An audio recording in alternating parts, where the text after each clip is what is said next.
नमस्ते विद्यार्थियों, आपका हमारे चैनल में स्वागत है। मैं योगेश प्रजापत कक्षा 9 का वीडियो लेके आया हूँ। विद्यार्थियों, आज हम एक नया चैप्टर शुरू कर रहे हैं, नई प्रश्नावली शुरू कर रहे हैं। प्रश्नावली नंबर है 2, जिसका नाम है बहुपद।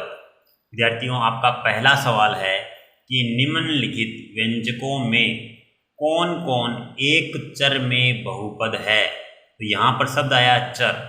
चर होता है विद्यार्थियों, जैसे x है, y है, इसमें t है, y है, ये सभी चर होते हैं विद्यार्थियों। ठीक है, तो हमें बताने हैं कौन कौन एक चर में बहुपद है और कौन कौन नहीं है। कारण के साथ अपने उत्तर को देना है। तो हम पहले सवाल का पहला सवाल देखते हैं। इसमें आपको दिया है 4x² माइनस 3x प्लस 7।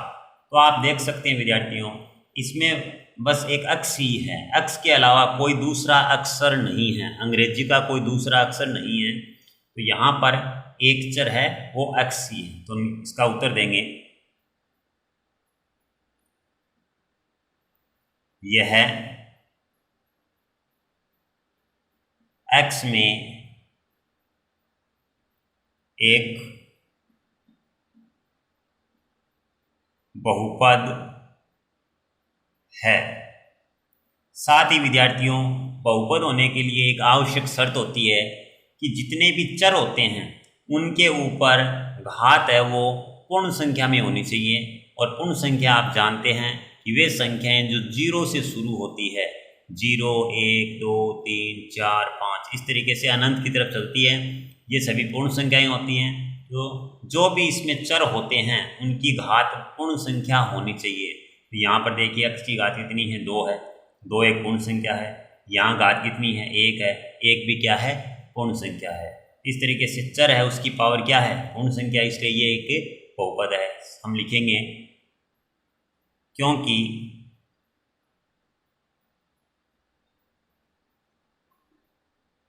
प्रत्येक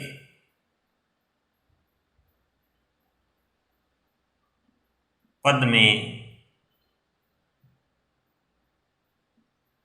x की घात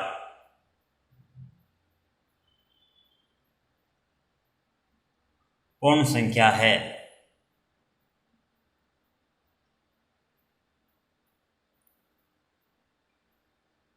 अगले सवाल में चलते हैं विद्यार्थियों।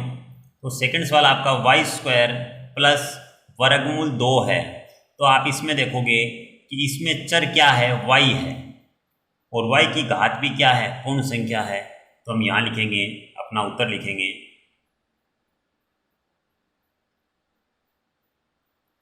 यह y में एक बहुपद है क्योंकि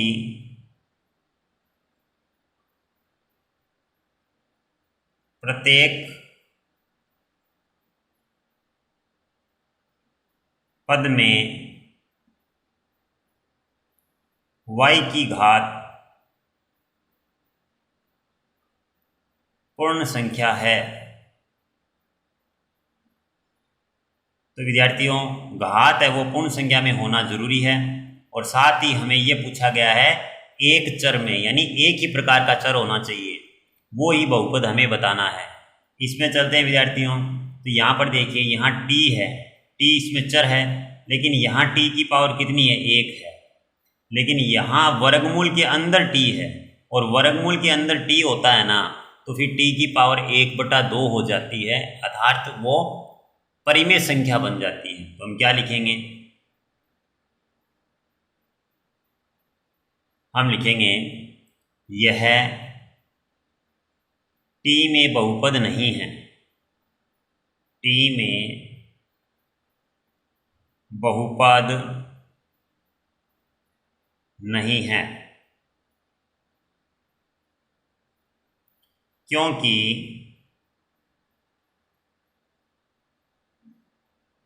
यहाँ पर हम देख रहे हैं विद्यार्थियों कि यहाँ पर जो घात है वो यहाँ पर जो ये वर्गमूल लगा है, तो वर्गमूल को 1/2 घात पढ़ा जाता है। तो हम लिखेंगे क्योंकि पहले पद, जो पहला पद है तो लिखेंगे पहले पद 3 और t की पावर है वो क्या है 1/2 है। या तो वर्गमूल लगा दीजिए या घात है वो 1/2 कर दीजिए। 1/2 में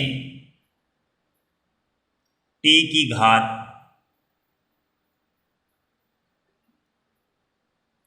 1/2 है, जो कि पूर्ण संख्या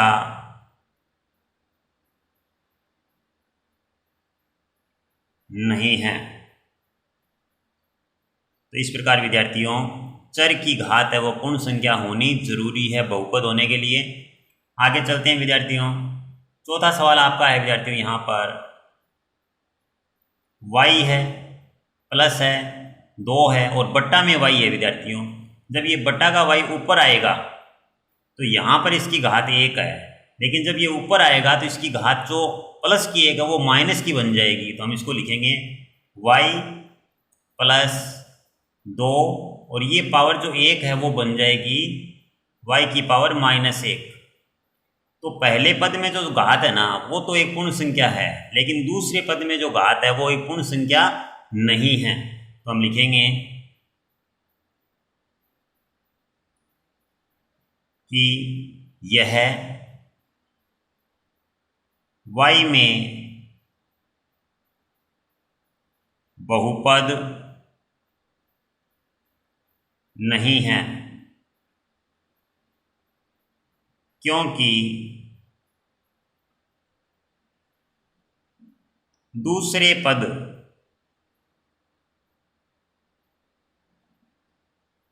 दो y की पावर -1 में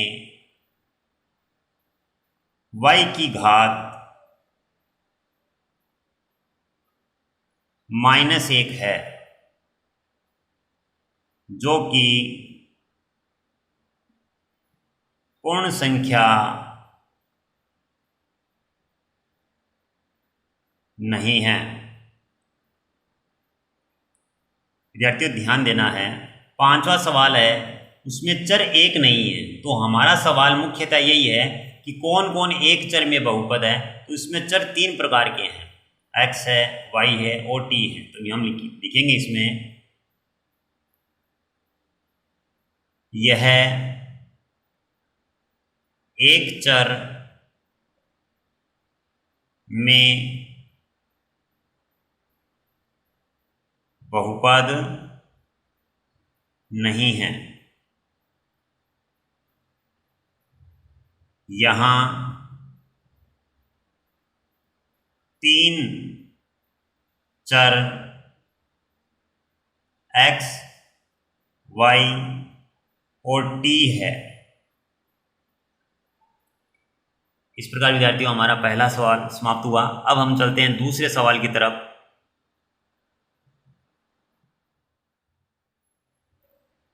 विद्यार्थियों सवाल नंबर 2 है कि निम्नलिखित में से प्रत्येक में x² का गुणांक लिखिए। गुणांक का अर्थ होता है कि x² के आगे जो भी होता है, जो भी गुणा में अंक होता है वो हमें बताना है, और अंग्रेजी में बोले तो हमें कोफिशिएंट बताना है। विद्यार्थियों ध्यान देना है कि जो पहला सवाल है आपका उसमें x² के आगे क्या है 1 है। तो हम यहाँ क्या बताएंगे, x² का गुणांक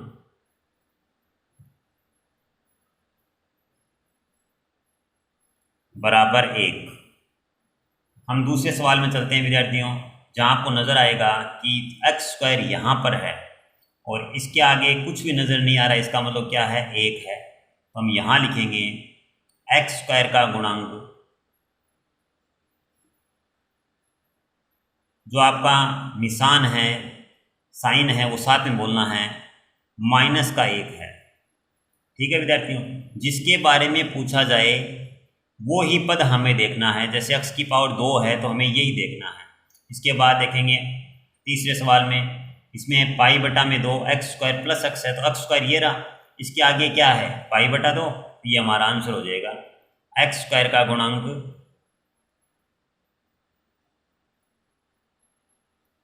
π/2। चौथे में चलते हैं विद्यार्थियों। इसमें हमें एक्स स्क्वायर का पद नज़र नहीं आ रहा है। यहाँ एक्स है, एक्स स्क्वायर नहीं है, यहाँ पर भी एक्स स्क्वायर नहीं है, तो हम यहाँ लिखेंगे एक्स स्क्वायर का गुणांक। जब एक्स स्क्वायर का पद ही नहीं है, इस स्थिति में गुणांक क्या हो गया, 0 हो गया है विद्यार्थियों, यानी 0। तो विद्यार्थियों हमने देखा कि गुणांक का अर्थ क्या होता है। गुणांक का अर्थ होता है गुणा में अंक, यानी हमें जिसके बारे में भी पूछा जाए उसके गुणा में जो भी आगे अंक है वो आपको जरूर बताना चाहिए। जैसे इस सवाल में आपसे x की पावर 3 के बारे में पूछा जाता, तो यहाँ x की पावर 3 यहाँ है और इसके आगे 1 है, उस समय हम क्या बताते कि x की पावर 3 का गुणांक 1 है। इसलिए सवाल कैसे भी पूछे जा सकते हैं, हमें सवाल को पढ़कर और उसकी भाषा में जवाब जरूर देना है। विद्यार्थियों सवाल नंबर 3 है, 35 घात में द्विपद का और 100 घात के एक पदी का एक एक उदाहरण दीजिए। तो हमें आंसर देना है विद्यार्थियों। तो 35 घात, तो हम कोई भी चर ले लेते हैं, आप कोई भी चर ले सकते हैं।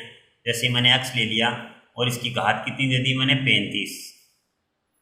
अब इसने कहा है कि 35 घात में द्विपद, तो ये एक पद है विद्यार्थियों, इसमें आप एक पद और लिख दीजिए। जैसे मैंने लिख दिया x, तो ये हो गया द्विपद का उदाहरण हो गया, 35 घात में द्विपद। तो हमारा ये पहला आंसर हो गया। और इसने दूसरा आपसे पूछा है 100 घात, तो आप कोई भी पद चर ले सकते हैं। जैसे आपने y ले लिया, इसकी घात आपने क्या ले ली, 100 ले ली, और कितने पद के लिए पूछा है, एक पद के लिए पूछा है, तो एक पद आपका हो गया। तो ये आपका पहला आंसर हो गया और ये आपका दूसरा आंसर हो गया। आप कोई और चर लेकर भी इस प्रकार से आंसर दे सकते हैं। विद्यार्थियों सवाल नंबर 4 है कि निम्नलिखित बहुपदों में से प्रत्येक बहुपद की घात लिखिए। तो हमें प्रत्येक बहुपद की घात बतानी है। विद्यार्थियों आपने हमारे पीछे की वीडियो में देखा होगा, हमने बताया था कि कोई भी बहुपद होता है उसकी घात क्या होती है, सबसे बड़ी घात ही उसकी घात होती है। तो यहाँ पर आप देखिए सबसे बड़ी घात कितनी है, यहाँ 1 है, यहाँ 2 है और यहाँ 3 है। तो यहाँ 3 घात है वो सबसे बड़ी है, इसलिए इस पूरे बहुपद की घात कितनी हो गई, 3। तो हम लिखेंगे बहुपद की घात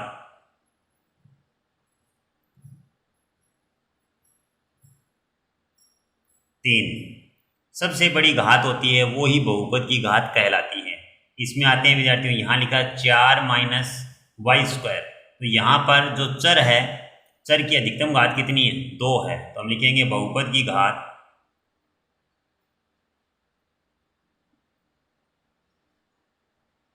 2।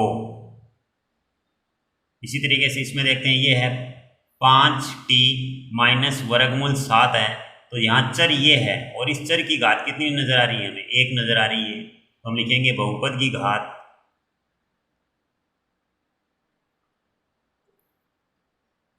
1 है।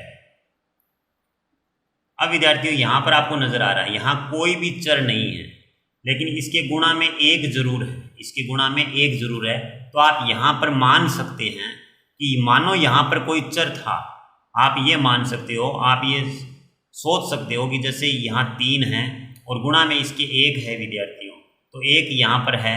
इस स्थिति में आप ये मान सकते हो जैसे x था और इसकी पावर कितनी थी, 0।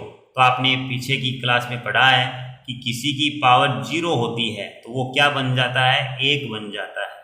तो इस स्थिति में आप देख सकते हैं कि यहाँ घात कितनी दिखाई दे रही है, हमें 0 दिखाई दे रही है, 0 दिखाई दे रही है। तो हम क्या लिखेंगे, बहुपद की घात 0 है। यहाँ पर कोई भी चर नहीं है विद्यार्थियों, इस स्थिति में घात कितनी हो गई, 0 हो गई। उस चर की घात हम क्या मान सकते हैं, 0 मान सकते हैं।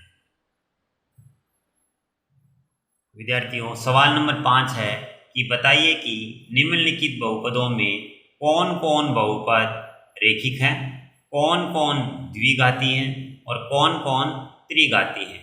तो विद्यार्थियों जैसे ये बहुपद ले लिया, इस बहुपद में चर आपका x है इसकी घात 2 है और इसकी घात 1 है, तो अधिकतम घात कितनी हो गई? 2 हो गई। तो हमने लिख दिया बहुपद की घात कितनी है? 2 है। विद्यार्थियों आपको ध्यान देना है, यदि घात 1 होती है तो हम रेखिक लिखेंगे, घात 2 होगी तो हम द्विघाती लिखेंगे और घात 3 होने पर हम त्रिघाती लिखेंगे। तो यहाँ अधिकतम घात कितनी हो गई? 2 हो गई। ज़्यादा से ज़्यादा घात कितनी है? 2 है, इसलिए ये क्या हो जाएगा? द्विघाती हो जाएगा। तो हमारा आंसर हो गया द्विघाती। तो आपको क्या करना है? अधिकतम घात को देखना है। मैंने सभी के आगे उनकी घात लिख दी है। जैसे इसमें अधिकतम घात कितनी है? 3 है, क्योंकि यहाँ पर 1 है और यहाँ 3 है, तो अधिकतम घात 3 हो गई। तो बहुपद की घात कितनी है? 3 है, इसलिए यह कहलाएगा आपका त्रिघाती। यहाँ 1 घात है और यहाँ पर 2 घात है, तो अधिकतम घात 2 हो गई विद्यार्थियों, तो इसलिए ये हो जाएगा द्विघाती।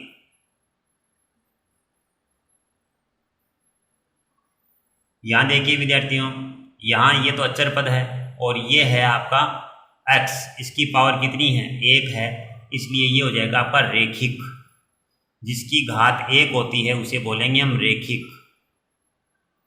इसके बाद देखिए विद्यार्थियों, यहाँ पर भी घात कितनी है? 1 है, तो बहुपद की घात 1 हो गई, ये भी रेखिक कहलाएगा।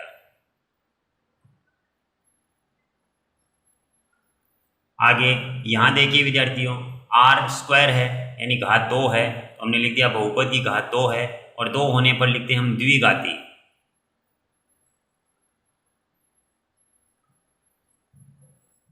इसमें देखिए विद्यार्थियों, यहाँ आपको नजर आ रहा है 7, x की पावर 3 है, तो यहाँ घात 3 है, तो हमने लिख दिया बहुपद की घात कितनी है? 3 है, और 3 होने पर हम क्या लिखेंगे?